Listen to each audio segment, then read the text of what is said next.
గ్రామ వాస్తవ్యులకు లోకరక్షకుడు సర్వసృష్టికర్త సర్వమానవాళి పాప పరిహారకుడు మోక్ష ప్రదాత మృత్యుంజయుడైన యేసుక్రీస్తు ప్రభువు నామములో మీ అందరికీ ఉదయకాల సమయంలో శుభములు వందనములు తెలియజేస్తా ఉన్నాం. మీకు ఒక చక్కటి శుభవార్తను తీసుకొచ్చామండి. అది ఎవరిని కూర్చిన వార్త అనగా ప్రభు అని యేసుక్రీస్తు కూర్చిన వార్త.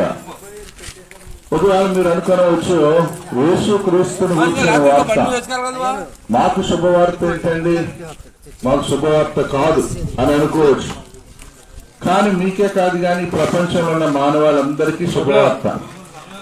ఎందుకనగా పరిశుద్ధ గ్రంథం సెలవిస్తుంది, పాపులను రక్షించడానికి యేసుక్రీస్తు ఈ లోకానికి వచ్చారు అనేటటువంటి శుభవార్తను ప్రకటించడానికి యేసుక్రీస్తు ప్రభువారు ఈ లోకానికి వచ్చారు.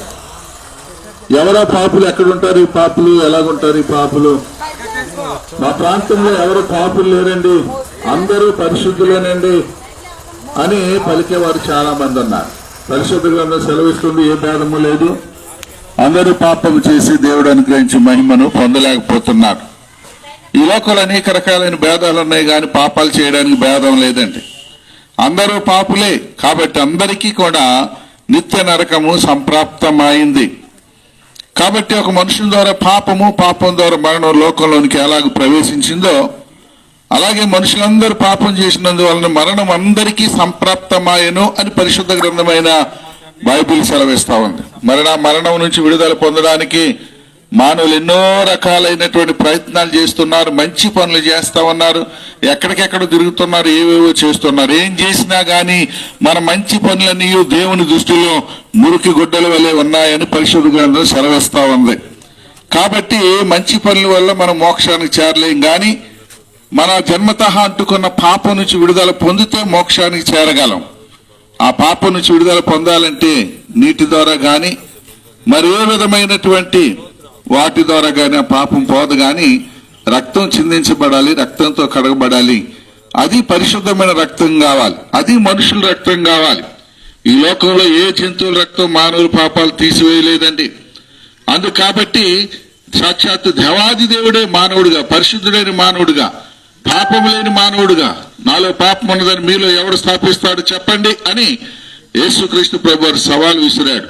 కాబట్టి పాపం లేని మానవుడికి ఈ లోకానికి వచ్చి పాపులైన మానవుల కొరకు ఆయన శిలువ యాగం చేసి మానవుడు తలమరులకు నరికాలు వరకు చేసిన పాపం నుండి విడిపించడానికి తలమరులకు నరికాలు వరకు కూడా రక్తం కాచి ప్రాణం పెట్టి సమాధి చేయబడి తిరిగి లేపబడ్డాడు. యేసుక్రీస్తు ప్రభు మరి శిలువలో కార్చిన రక్తం ద్వారా ప్రతి మానవాళి పాపాలకు విడుదల, పాపం నుంచి విడుదల పొందిన వారి యొక్క ఆత్మ పరిశుద్ధ దేవుడు ఉండే స్థలం పరలోకానికి మార్గం. ఒకవేళ పాపం నుంచి విడుదల పొందకపోతే ఆ పరలోకానికి ఆత్మ వెళ్ళదు. మరి పరిశుద్ధులు లేని స్థలం, పాపులుండే స్థలం నిత్య నరకానికి వెళ్ళిపోతుందండి. అక్కడ భయంకరమైన అగ్నిగంధకాలం అండి, గుండంలో ఆత్మ కాలిపోతూ ఉండడమే గాని చావడం గాని బయటికి రావడం ఉండదు. ఎంతకాలం అండి? ఒక 50 సంవత్సరాలు 100 సంవత్సరాలు అంటే లేదండి, యుగయుగాలు తరతరాలు లెక్కలేనని సంవత్సరాలు ఏడుస్తూ ఉండవలసిందే.